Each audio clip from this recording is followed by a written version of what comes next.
나를 누구라 하느냐 제목으로 말씀을 전하고자 합니다.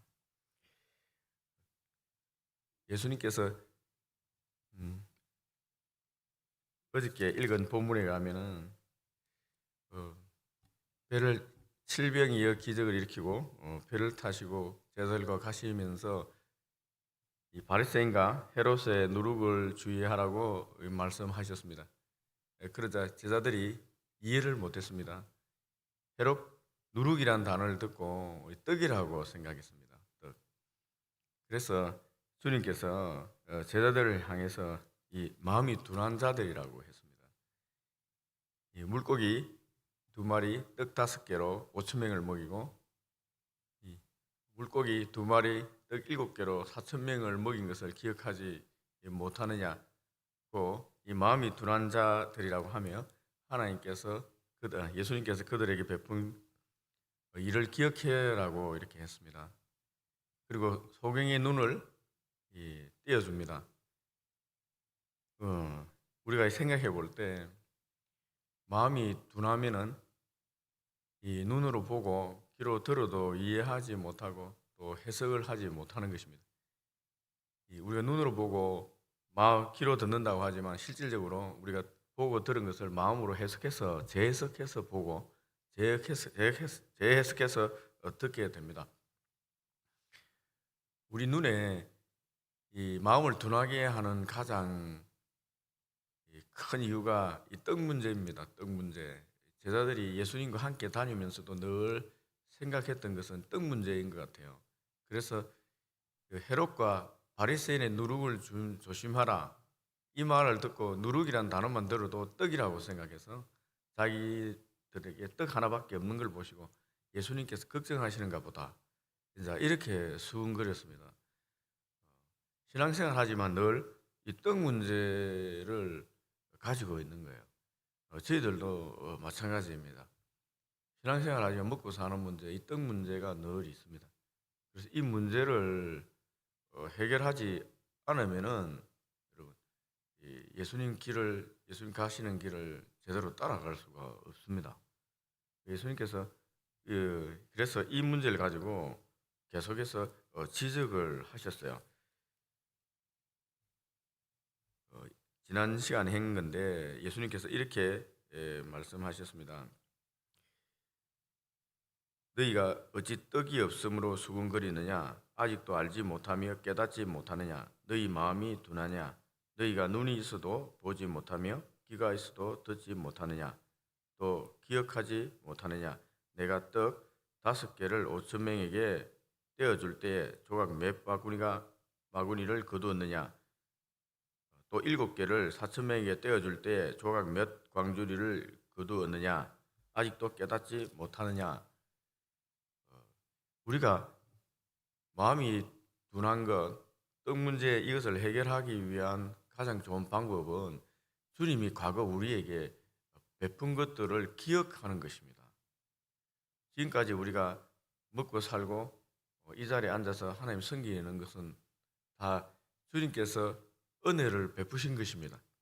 여러분과 함께 하셔서 크고 작은 은혜들 돌파하고 이 먹고 사는 문제들 해결하고 우리가 이 자리에 앉아 있는 거예요. 누구도 예외 없이 다 어려움을 겪고 지금 이 자리에 앉아 있습니다.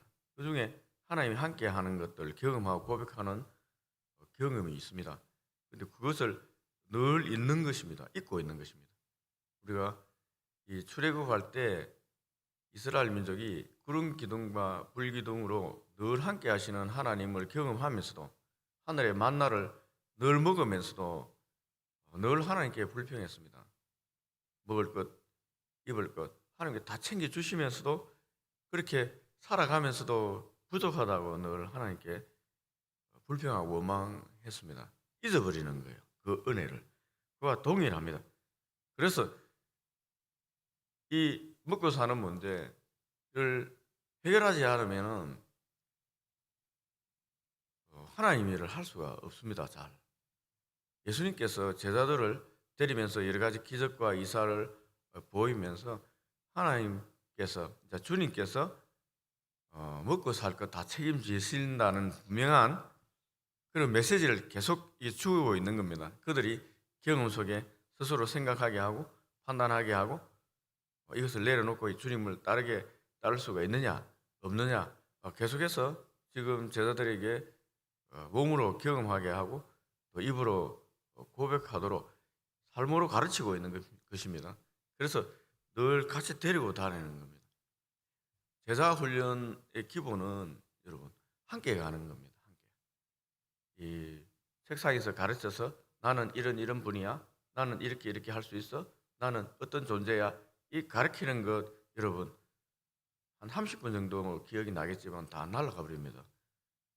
같이 데리고 다니면서 실질적으로 말씀을 하시고 그 말한 것 그대로 이루어지는 것 보여주고 기적도 체험하게 하고 하는 것 어디 잠도 같이 자고 생활하는 것도 가르치고 계속 같이 다니는 것 생활하는 게 그게 제자 공부입니다. 그래서 소그룹이 중요하다고 하듯이 예수님께서 계속 같이 다니면서 지금 500의 기적도 보이고 700의 기적도 보이고 또 배를 타고 가면서 풍랑도 잠잠케 하시고 소객의 눈도 꺼치시고 같이 다니면서 지금 계속 보여주면서 삶으로 몸에 체화시키고 있는 것입니다. 제자 훈련을 지금 하고 있는 거예요. 그리고 오늘 본문에서 드디어 훈련시켰으니까 테스트라는 걸 해야 되죠. 시험 우리 공부를 열심히 가르치면 테스트라는 걸 하잖아요. 오늘 테스트를 합니다. 시험 문제는 간단합니다. 하나입니다. 사람이 먼저 이 객관적인 사람들의 지식 수준을 묻습니다. 사람이 나를 누구라 하느냐? 내가 누구냐는 질문인데 먼저 사람들이 나를 누구라 하느냐고 물었습니다. 이거는 본 질문이 아닙니다. 예비 질문입니다. 그러자 제자들이 이것은 자기가 들은 대로 이제 얘기하면 되는 겁니다. 사람들이 얘기하는 걸 들어보니까 세례 요한이라고 합니다. 세례 요한은 하나님 나라 복음을 전했거든요. 회개하라 하나님 나라 가까이 왔다. 그리고 잘못한 건 잘못했다. 얘기하다가 이 헤롯에게 목베어 죽인 인물이잖아요. 정의로운 인물이고 선지자라고 인정합니다. 그래서 세례 요한이 부활한 것이라고 생각하는 그런 사람도 있습니다. 그래서 세례 요한이라고 합니다. 또 어떤 사람은 엘리야라고 합니다. 기적을 막 베풀잖아요. 죽은 사람도 살릴 수도 있고 우리 자연 세계에 있을 수 없는 일들을 베푸니까 엘리야라고 합니다. 또 드러난 선지자 중에 하나라고 합니다. 또 다른 복음서 보면은 예레미야라고 합니다.라고도 합니다. 이제 본 질문에 들어갑니다. 제자들에게. 그렇다면은 너희는 날 누구라 하느냐?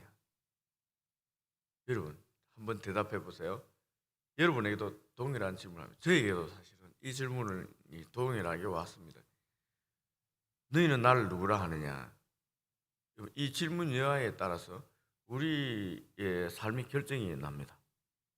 이 질문 여하에 따라서 우리가 세상 사람들처럼 주님을 생각하고 따라다니느냐? 안 그러면은 내가 진짜 주님의 제자로서 주님의 삶을 담고자 진짜 따라다니고 있느냐? 이제 바로 따라다니고 있느냐는 거죠. 내가 바른 신앙을 가지고 있느냐? 결정나는 질문입니다. 이 질문을 넘어가지 못하면은 마음이 둔한 사람이 되는 겁니다. 둔하여서 주님을 제대로 알지 못하고 따라가지 못하는 것입니다. 여러분, 베드로가 대답을 했습니다. 주는 그리스도신이다. 이 그리스도란 말은 살아계신 하나님의 아들 그리스도란 말입니다.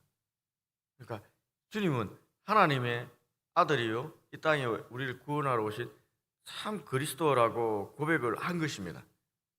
이제 바른 고백을 한 거예요. 진짜 이 정답을 한 것 같습니다. 그래서 예수님께서 이 일에 대해서 아무도에게도 알지 마라. 아직 이렇게 다른 사람들은 너희들처럼 내가 그리스도인 것, 하나님 아들인 것, 예수님인 것을 받아들일 수준이 되지 않았다. 그러니까 얘기하지 마라. 하지만 마음속으로 기뻤을 것 같습니다. 내가 제자 교육을 제대로 했구나.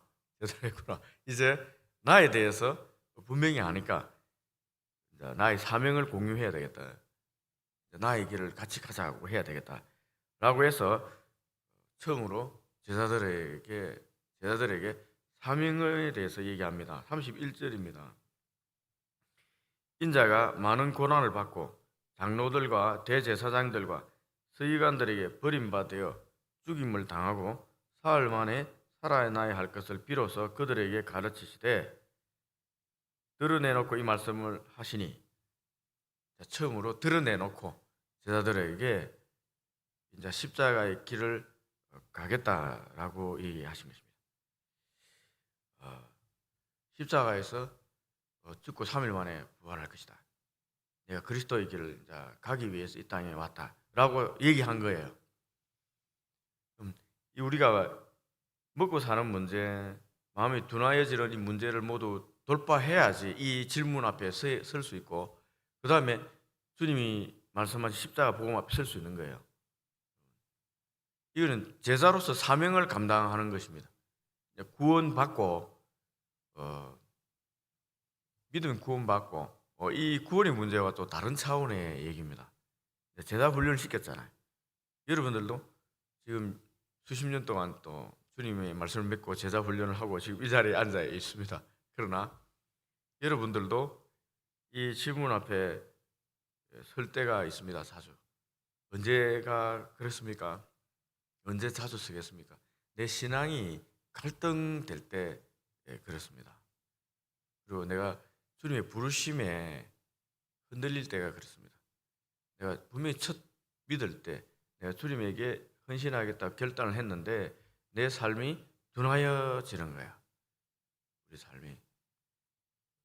왜? 세상에 무엇을 먹을까, 무엇을 입을까, 무엇을 마실까 염려 걱정하게 되고, 세상에서 어떻게 하면은 더 많이 가질까, 재리의 유혹에 우리가 서게 될 때, 이게 우리가 주님에게 받은 이 결단의 사명에 대해서 놓쳐버리는 거예요. 제자들도 마찬가지입니다. 지금 제자들에게 이 질문을 던진 이유는 그겁니다. 지금 제자들이 지금 한껏 마음이 유혹받고 있거든요. 500이와 700의 기적을 일으키자 하는 사람들이 와서 예수님을 왕으로 삼고자 했거든요. 여러분, 예수님 왕이 되면 자기들이 어떻게 된다고 생각합니까? 제일 친한 사람들이잖아요. 왕의 제자들이잖아요. 그러면 당연히 높은 자리와 부귀의 영화가 보장되어 있는 거예요. 그러니까 제자들의 마음이 지금 들떠가 있는 것입니다. 들떠 있는 것입니다. 유혹받고 있는 거예요. 재리 유혹이라 여러 가지 유혹이 받고 있는 겁니다. 그때 예수님께서 이 질문을 던지는 거예요. 마음이 둔하여지면 안 된다라고 말씀하시고, 이 자기 존재에 대해서 분명히 드러내시고 난 다음에 이제 자기가 온 사명이 유대인의 왕으로, 이스라엘 왕으로 등극하는 것이 아니다라는 것을 진짜 밝힌 것입니다. 그 말씀을 들은 제자들의 반응은 어떠합니까? 주님이 자기들이 그리스도로 고백했듯이 자기가 생각했던 그리스도 상과 다른 그리스도 상을 얘기했잖아요. 그들이 생각하는 그리스도 상은 다윗의 후손으로 와서 이스라엘 왕으로 등극하는 그리스도 상을 생각했는데, 지금 예수님이 말씀하시는 그리스도는 고난을 받고 십자가에 죽고 사흘날에 부활하시겠다, 십자가의 길을 가겠다고 얘기하시는 거예요. 그리스도 상이 달라졌습니다. 이 베드로가 바로 반응합니다. 32절에 보면 드러내놓고 이 말씀하신 베드로가 예수를 붙들고 항변하며, 이 붙들고 항변하다는 것은 꽉 붙잡고 이렇게 절대 안 된다고 막 이렇게 굉장하게 저항하는 겁니다. 거길 가면 안 됩니다. 주님 왜 죽으려고 합니까? 예수님 죽을 수 없어요. 내가 맡겠습니다 하고 굉장히 지금 항변하는 것입니다. 십자가의 길을 가면 안 된다고 얘기하는. 저희들도 동일하게 항변할 때가 많이 있습니다. 주님이 우리에게 보여주시고 가라는 길이 다른 길일 수도 있어요. 그러면은 항변하는 거예요. 내가 생각한 주님은 이렇게 말씀하실 분이 아닌데 왜 이렇게 하실까? 주님 믿으면 모든 것이 잘 되고 복 받는다 하는데 왜 이 길 가라 하시나? 여러 가지 이렇게 항변할 수가 있습니다. 이해할 수 없는 일들이 많이 벌어지게 됩니다. 예, 그렇게 되면은 우리도 하나님 앞에 나가서 항변하게 됩니다. 예수님께서 이런 제자들에게 바로 얘기하십니다. 베드로에게 바로 이 꾸짖어 얘기하십니다. 33절 보십시오. 사탄아, 내 뒤로 물러가라. 내가 하나님 일을 생각하지 아니하고 도리어 사람 일을 생각하는도다.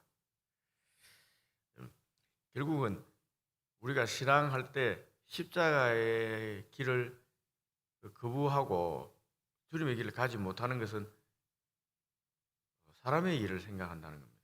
자기 개인의 일을 생각한다는 거예요. 주님의 일과 우리 개인의 일이 부딪힐 때 늘 그곳에 갈등이 생깁니다. 믿음의 갈등이 있는 곳에 우리가 선택 지점이 있는 것이고 하나님의 음성이 있는 것입니다. 믿음의 갈등이 있잖아요. 지금 충돌이 있지 않습니까? 하나님의 뜻과 사람의 뜻이 충돌했습니다. 그러니까 갈등이 벌어지는 거예요. 우리도 갈등 지점이 있습니다. 믿음으로 선택할지 안 그러면 나의 경험과 나의 삶으로 선택할지 늘 부딪히는 그 지점에서 갈등합니다. 그때 여러분 고민을 많이 해야 됩니다. 하나님께서 내게 말씀하시는 건 아닐까? 그래서 내가 내 생각으로 거부하는 게 아닐까? 지금 계속해서 갈등 지점이 있는 것입니다. 그리고 예수님께서 제자들에게 단호하게 말씀하십니다. 이제 도전하십니다. 누구든지 나를 따라오려거든 자기를 부인하고 자기 십자가를 지고 나를 따를 것이니라. 누구든지 자기 목숨을 구원하고자 하면 잃을 것이요 누구든지 나의 복음을 위하여 자기 목숨을 잃으면 구원하리라. 이런 겁나는 말씀입니다. 자기 생각을 부인해야지 주님을 따를 수 있다는 겁니다. 그래서 십자가의 길을 갈 수 있다는 거예요. 예수님 믿는 사람은 결국은 주님의 제자가 되겠다고 하는 사람은 자기 생각과 주님의 생각이 부딪히는 그 지점에서 자기 생각을 부인하고 주님의 길을 가야 하는 자들이라는 것입니다. 이 제자의 정체성입니다. 그러니 마음이 둔하여지는 것, 물질의 문제, 삶의 평안의 문제, 개인적인 욕심과 욕망, 명예, 여러 가지 자기가 추구하는 것들과 주님의 생각과 방향이 다를 때, 여러분, 자기 생각을 꺾지 않으면은 주님을 따라갈 수 없다는 거예요. 따라갈 수 없다는 것입니다. 이게 제자도의 첫 시작입니다. 예수님 따라다닌다고 다 제자는 아닙니다. 예수님 옆에서 말씀 듣고 기적도 보고 한다고 다 제자는 아닙니다. 너는 나를 누구냐 하는 이 질문 앞에 서야지 되다고 이 질문에 답을 넘어가야 됩니다. 주님이 그리스도십니다 라고 대답한다고 해도 제자가 아닙니다. 베드로가 대답했잖아요. 그러나 십자가는 거부했지 않습니까? 그러니 주님이 바로 사단아 물러가라고 얘기했습니다. 주님의 길을 막는 제자도 있습니다. 길을 막고 있잖아요. 그리고 도전하십니다. 누구든지 나를 따라오려거든 자기를 부인하고 자기 십자가를 지고 따르라.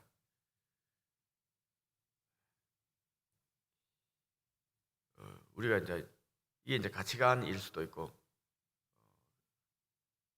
여러 가지 우리 삶의 문제입니다. 아픔일 수도 있습니다. 그러나 주님은 분명히 얘기합니다. 사람이 만일 온 천하를 얻고도 자기 목숨을 잃으면 무엇이 유익하려? 추구하는 물질이라든지 이런 것들 가치가 있습니까? 아니면 생명이 가치가 있습니까? 주님이 더 가치가 있습니까? 우리가 주님을 따르지 못하는 것은 주님을 부끄러워하는 것 아니겠습니까?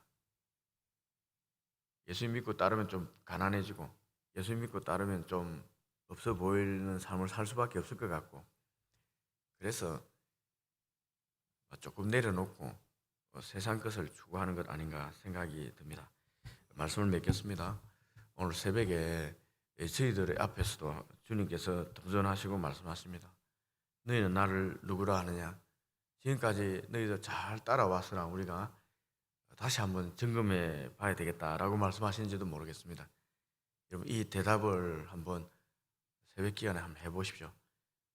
이 질문 앞에 서야 될 때가 된 사람도 있을 것 같습니다. 대답 여부에 따라서 주님의 길을 갈 수 있느냐, 안 그러면은 세상적인 삶을 살다가 후퇴하는 사람이 될 것인가 결정이 납니다. 저는 기도할 때 하나님의 음성을 뚜렷하게 분별할 수 있는 힘이 생긴다고 생각됩니다. 여러분 기도하다 보면은 여러분 속에 지금 마음에 일어난 갈등들이 문제에서 하나님의 음성을 들을 수 있다고 생각됩니다. 그 문제가 들리면은 여러분 내가 주님으로 믿는다면은 주님을 택하는 그런 결단의 시간이 있기를 바랍니다. 기도하겠습니다.